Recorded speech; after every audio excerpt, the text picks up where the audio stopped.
Olá, meus queridos alunos e alunas. Hoje eu vou te ensinar a ler 3 palavras complexas quando a letra X tem o som de CS, ou seja, que se.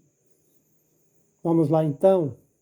Olha, TA, tá, XI, que se. Então juntando vai ficar táxi.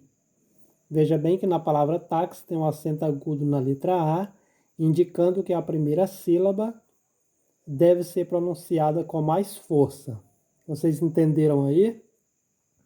Na palavra táxi, o X ele tem um som de CS.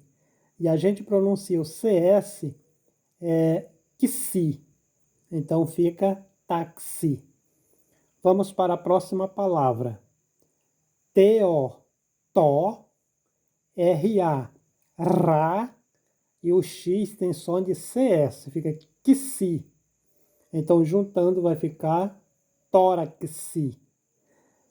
Na palavra tórax, a primeira sílaba deve ser pronunciada com mais força, por isso tem um acento agudo em cima da letra O. E vamos para a terceira e última palavra de hoje. DE, dé, TO, tó, e o X, já sabe, né? Tem um som de CS, ou seja, que se.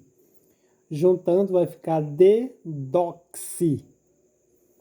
Então, nós vimos aqui, olha, táxi, tórax e detoxi. Só para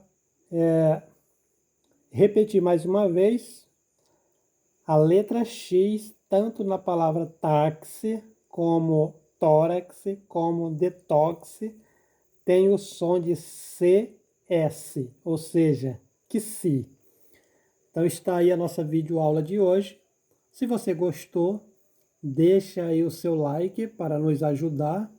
Compartilhe esse vídeo para ajudar outras pessoas. E deixa a sua dúvida, o seu comentário, se você puder, tá bom? E desde já eu te convido a assistir o próximo vídeo, que muito em breve eu estarei postando aqui. Um abraço, fiquem com Deus!